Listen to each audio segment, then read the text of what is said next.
আমার খুব ইচ্ছা ছিল যে আমি খুব ছোট বয়সে বিয়ে না করে আমি পড়াশোনা শিখতে চাই।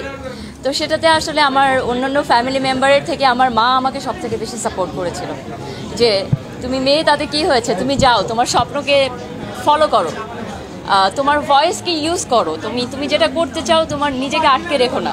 তো ওনার অনুপ্রেরণা ছাড়া, ওনার সাহস ছাড়া আমি আজকে এখানে আসতে পারতাম না।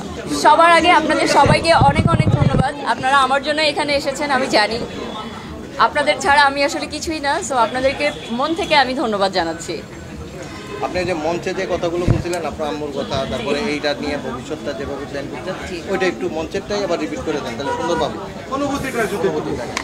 অনুভূতি যদি বলি, আসলে আমি মঞ্চে যখন কাঁদছিলাম, আমি মিস ইউনিভার্স 2020-তে উইনার হয়েছিলাম as a miss universe Bangladesh. তো তখন বয়সের একটা লিমিটেশন ছিল, যেটা আমি আনফর্চুনেটলি জানতাম না। তো সেটার জন্য ট্রাভেল রেস্ট্রিকশান, অনেক কারণে আমি যেতে পারিনি আমার দেশকে রিপ্রেজেন্ট করতে। তো যখন যেতে পারিনি, আমার স্বপ্নটা আমি অলমোস্ট গিভ আপ করে ফেলেছিলাম যে আমি মনে হয় কখনো বাংলাদেশকে রিপ্রেজেন্ট করতে যেতে পারবো না। আর বাংলাদেশ তো আসলে মায়ের মতো, আমার দেশ। তো তারপরে যখন মিস ইউনিভার্স থেকে হঠাৎ করে বলল যে মিস ইউনিভার্সে এখন আর কোনো বয়সের লিমিটেশন নাই, কোনো লিমিটেশন নাই, তখন আমার কাছে মনে হলো যে না, স্বপ্নটা তার মানে এখনও আমার আছে, আমি আই ক্যান গো। তারপরে 3 বছর আমি ট্রাই করেছি মিস ইউনিভার্সে যাবার জন্য, অ্যান্ড 3 বছর পরে আমি আমার স্বপ্নের চূড়ান্তে এসেছি এবং আজকে আমি আপনাদের সামনে মিস ইউনিভার্স বাংলাদেশ 2025 হিসেবে দাঁড়িয়েছি আপনাদের দোয়ায়, এবং অবশ্যই আমি স্বপ্ন দেখেছি, এই জন্য এসেছি। তো সেই না, ইনশাল্লাহ আমি ক্রাউন নিয়ে আসতে চাই বাংলাদেশে, নো টপ 5, ওটার জন্য আমি চেষ্টা করব। আপু, আপনি বলেছিলেন যে এই জায়গায় আসতে আপনার অনেক প্রতিকূলতা বাধা ছিল, আপনার মা আপনার পাশে ছিল, একটু কিছু জানতে হয়। আমার মা আমার পাশে ছিল বিকজ আমি যখন ছোট ছিলাম, আমার খুব ইচ্ছা ছিল যে আমি খুব ছোট বয়সে বিয়ে না করে আমি পড়াশোনা শিখতে চাই।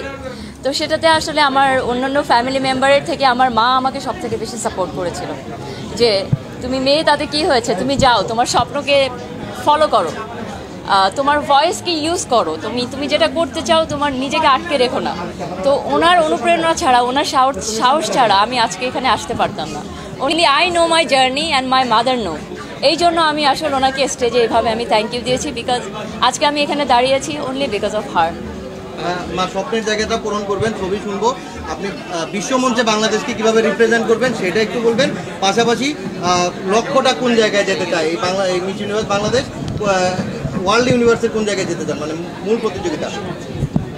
আমি অবশ্যই বিশ্বমঞ্চে বাংলাদেশের জন্য ক্রাউন নিয়ে আসতে চাই ফর দ্য ফার্স্ট টাইম আমার দেশের জন্য। আমি সেটার জন্য আমার বেস্ট চেষ্টা করব। অবশ্যই আপনাদের সাপোর্ট লাগবে, সবার সাপোর্ট লাগবে। সবাই বেশি বেশি করে সাপোর্ট করবেন, পজিটিভ নিউজ করবেন, সো দ্যাট যেন বাংলাদেশ বিশ্বের দরবারে অনেক গৌরবের জায়গা বয়ে আনতে পারে থ্রু মি। Thank you.